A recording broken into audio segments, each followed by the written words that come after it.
Hey everyone, Jet here, and today we're diving into a real workhorse of the RAF Coastal Command, the ICM 148 scale Bristol Beaufort Mk.I. This World War II British torpedo bomber played a crucial role in anti-shipping strikes, mine laying, and reconnaissance. And now we've got it here in plastic. Now, if you're into Royal Air Force aircraft, twin engine kits, or just love a good World War II subject with historical weight, this one is worth a closer look. So, let's open this box and see what we've got to work with. ICM sticks to their usual box style, sturdy, tight-fitting, and practical. If you built ICM kits before, you know sometimes you need a little effort to pry the lid off. Inside, we've got a white cardboard insert, keeping everything secure. This is kit number 48315, and the part count is about 240. The wingspan of the completed model is 368 millimeters, and there are 3 RAF marking options from 1943 to 1944. All the sprues are packed into a single plastic bag, and there's no loose or broken parts, which is always a good start. The parts breakdown looks logical, and if you've built ICM aircraft before, you'll feel right at home with their approach to detailing and assembly. The Bristol Beaufort was a direct descendant of the Blenheim light bomber, designed for long-range torpedo bombing and reconnaissance missions. It was a 4-man aircraft, often operating at low altitude to launch torpedo attacks against German and Italian naval forces. But here's the thing, the early Beauforts had issues. The Bristol Taurus radial engine were underpowered and unreliable, leading to high loss rates in early operations.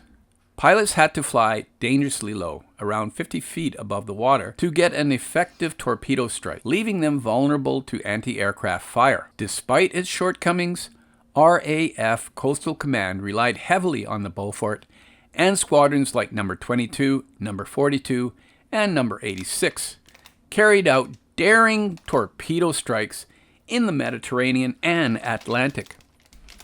Alright, well, let's take a closer look at some of these sprues that are in this kit. Starting with the fuselage, we get 2 main halves molded with the tail fins attached. The surface detailing is sharp, with recessed panel lines.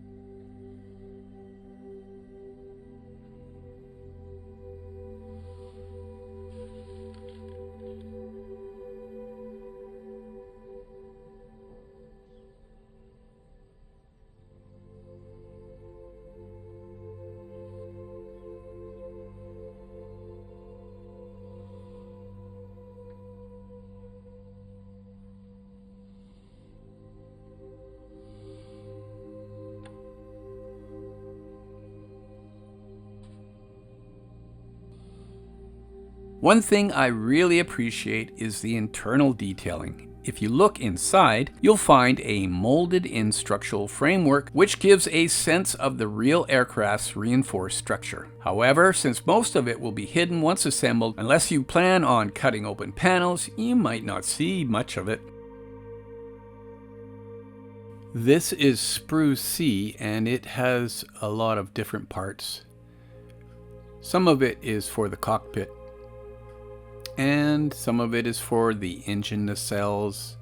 The bomb aimer's position in the nose has clear side windows, so with some extra detailing, you can make that area pop. The wings are reinforced with a spar, which helps keep things aligned. Given the nearly 40 centimeter wingspan, I'd recommend reinforcing it with a metal rod. I don't know. It's up to you. I have heard that some people have built it straight out of the box with no issues. You can see there's the rudder.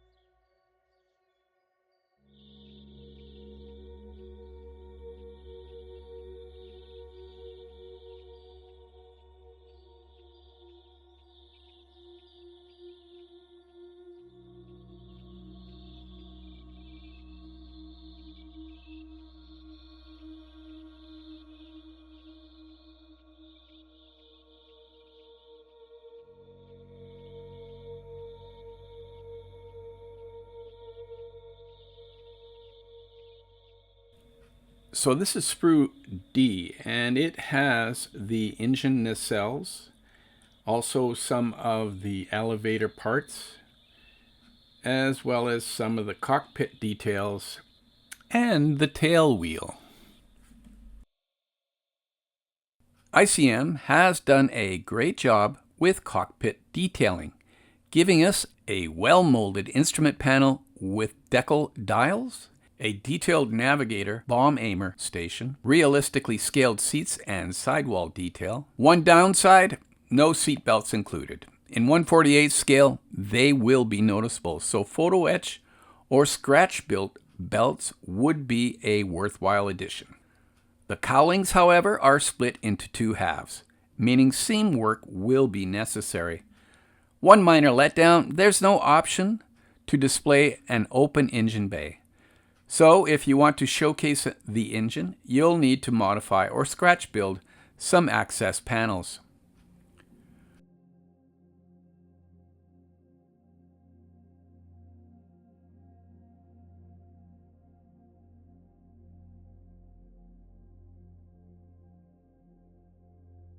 The bomb bay doors can be built open or closed, so you have flexibility in display options.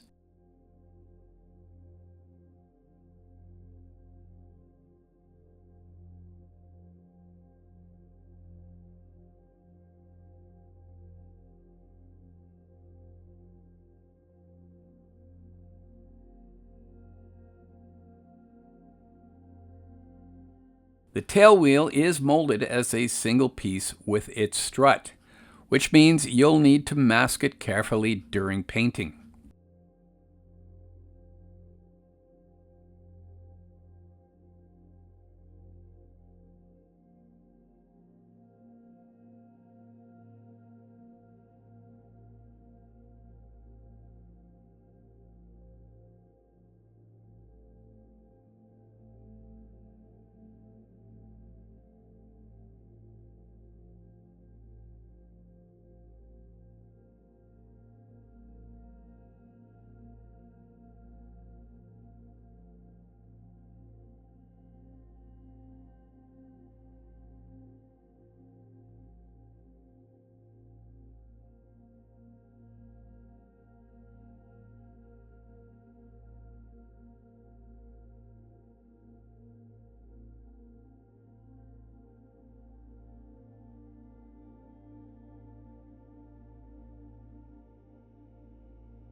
Now let's talk engines. The engines come with finely detailed cylinder banks and exhausts. The Bristol Taurus radials were a real headache for ground crews, underpowered, temperamental, and prone to overheating.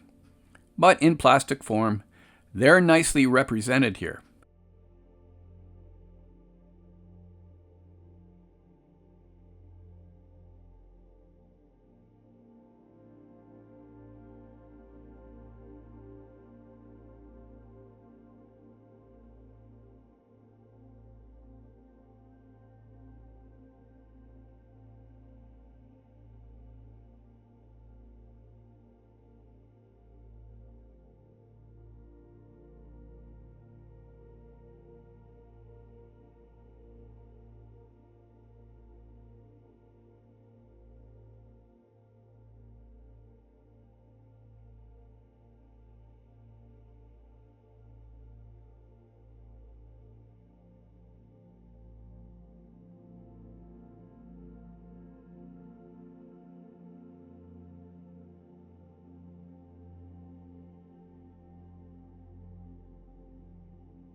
One of the standout features here is the Mark 12 Torpedo, which was the RAF standard anti-shipping weapon during the war. The torpedo is molded in two halves, but the alignment pins helps keep things straight.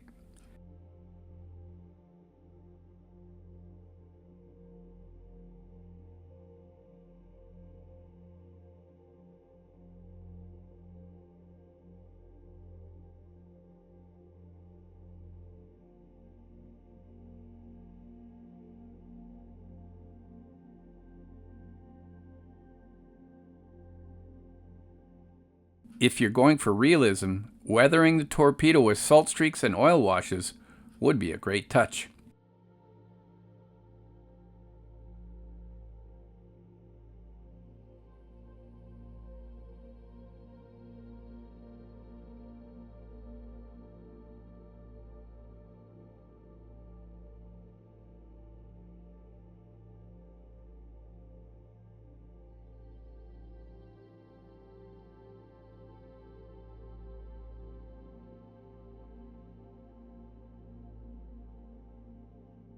The canopy framing is well defined, making it easier to mask. ICM includes masking templates, which is a welcome addition since not all their kits have them. Now what I'm going to do is I'll be scanning those into my Cameo silhouette and I'll be able to cut some masks, but you can also do it by hand.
The wings of the ICM Beaufort Mk.I are well designed, capturing the aircraft's unique shape and aerodynamic characteristics.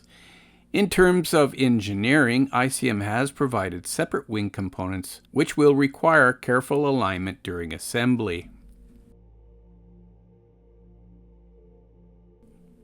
The kit includes separately molded upper and lower wing halves, which is standard for most 1/48 scale aircraft kits. The panel lines and rivet details are clean and finely recessed, giving the model an accurate scale appearance.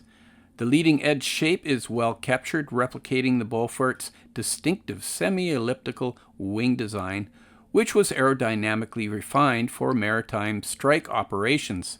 The lower wing halves extend into the center fuselage section, reinforcing the overall structure. Dry fitting is highly recommended before gluing the wing halves together, as some test builders have noted that ICM's fit is snug and sanding may be required along the leading edges. The wing to fuselage joint is engineered well, but some modelers may experience minor gaps at the wing root. A thin bead of filler should easily resolve this.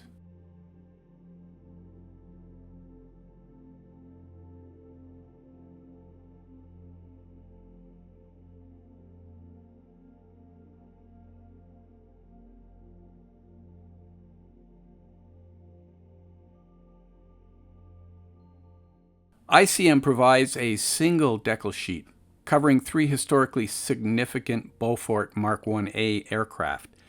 The decal quality is sharp with thin carrier film, vibrant colors, and good register alignment, ensuring accuracy when applied. However, ICM decals can sometimes be a bit thick, so using a setting solution like Microset and Microsol is recommended for a smooth finish.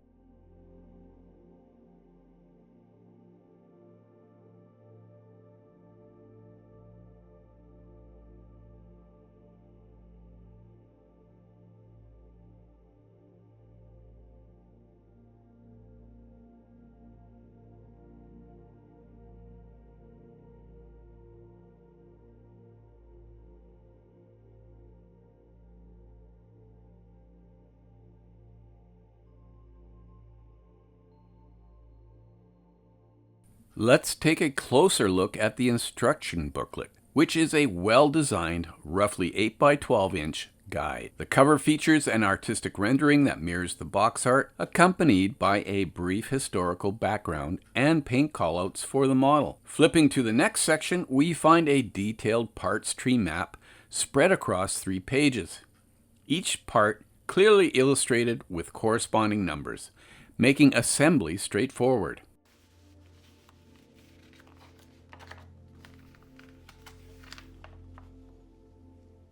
Moving into the build itself, the first steps focus on constructing the cockpit, beginning with the flooring and bulkhead. From there, we assemble the right fuselage half, which will later house the completed cockpit floor. As the build progresses, we transition to the wing truss assembly, adding key control components, including the instrument panel.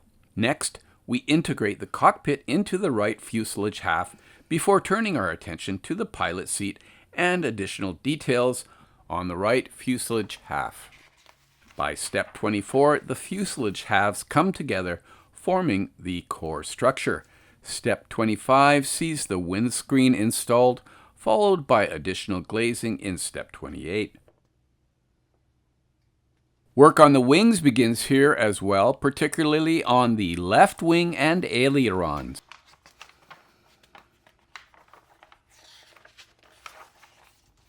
By step 32, we shift focus to the elevator assembly, attaching it to the fuselage along with the rudder. Shortly after, the engine nacelles come into play, setting the stage for step 42, where we begin assembling the landing gear. The gear itself appears to be a simple yet sturdy design, ensuring a hassle-free installation. Further along, the engines receive additional detailing before being secured into their nacelles. On page 14, we assemble the engine cowling, followed by work on the machine gun armament and glazing components.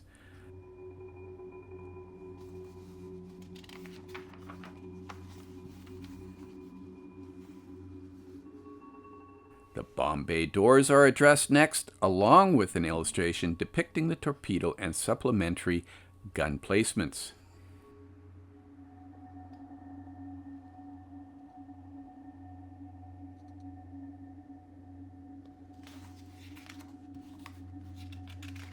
At step 81, attention shifts to the radar and antenna assemblies, adding another layer of detail to the model. Interestingly, the kit also includes a World War II British torpedo trailer and torpedo, originally released as a separate kit. Turning the page, we find an elegant black and white illustration, worthy of framing.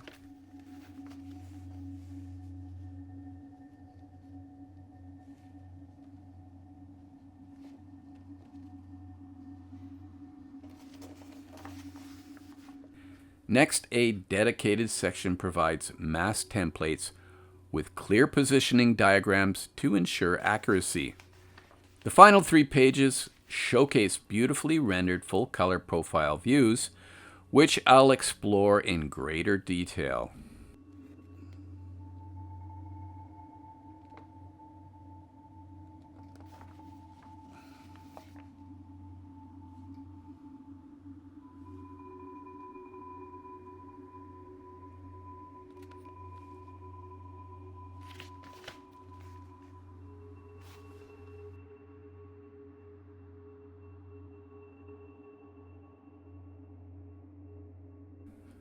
Now let's talk about the markings that come with the kit.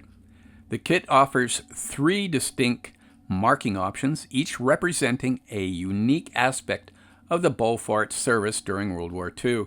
Number 1, Bristol Beaufort Mk.I serial DX135 number 5 Coastal Operational Training Unit, Longkesh, 1943. Number 5 Coastal Operational Training Unit, OTU, was established on August 1st, 1941 at RAF Chevanor and later operated from several locations including RAF Longkesh in Northern Ireland during 1943. The unit's primary role was to train aircrew in the operation of Coastal Command aircraft, with a significant focus on the Bristol Beaufort. The Beauforts used by OTUs, like number 5, were typically standard combat aircraft adapted for training purposes. These aircraft often featured standard Royal Air Force camouflage schemes of the period, which included a combination of dark green and dark earth on the upper surfaces, with sky or light gray undersides. Markings would have included the standard RAF roundels and fin flashes, along with specific unit codes and serial numbers. In this case, DX135 would have been prominently displayed, identifying the aircraft within the unit. Training units played a crucial role in preparing aircrew for operational duties, ensuring they were proficient in navigation, bombing, and torpedo delivery techniques essential for Coastal Command operations. Number 2, Bristol Beaufort Mk.I serial LR906 42 number 2 Torpedo Training Unit, RAF, Castle Kennedy, Scotland, September 1943. Number 2 Torpedo Training Unit, TTU, was formed to provide specialized instruction in torpedo delivery and maritime attack tactics. Based at RAF Castle Kennedy in Scotland, the unit utilized aircraft like the Beaufort Mk.I to train crews in the complexities of torpedo attacks against enemy shipping. Aircraft serial number LR906, coded 42, served this capacity during September 1943.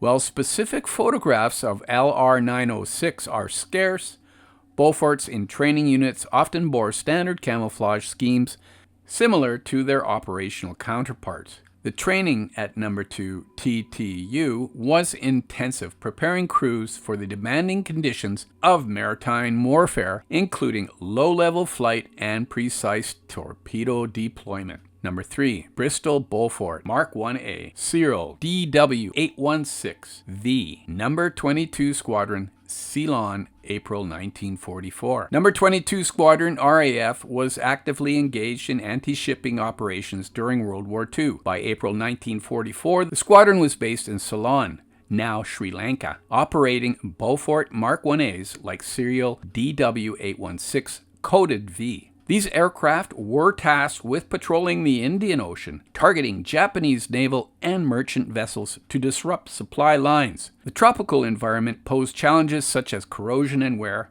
necessitating diligent maintenance. The Beauforts in this theater were typically painted in camouflage schemes suitable for maritime operations. Squadron codes and individual aircraft letters were prominently displayed, with DW816 identified by the letter V. The operations conducted by number 22 Squadron were crucial in maintaining Allied control over vital sea routes in the Southeast Asia Command Area. Final thoughts? So, what do we have here? The ICM 148 scale Bristol Beaufort Mk.I is a well-detailed, historically significant kit featuring crisp panel lines and detailed internal structure, well-designed cockpit and clear canopy parts, includes a torpedo and bomb bay options, good RAF marking choices, including a training unit. But there's no seat belts included, the cowlings require seam cleanup, and there's no option for open engine bays. If you're a fan of RAF Coastal Command, World War II torpedo bombers, or just want a great twin engine build, this one is worth adding to the stash. So what do you think?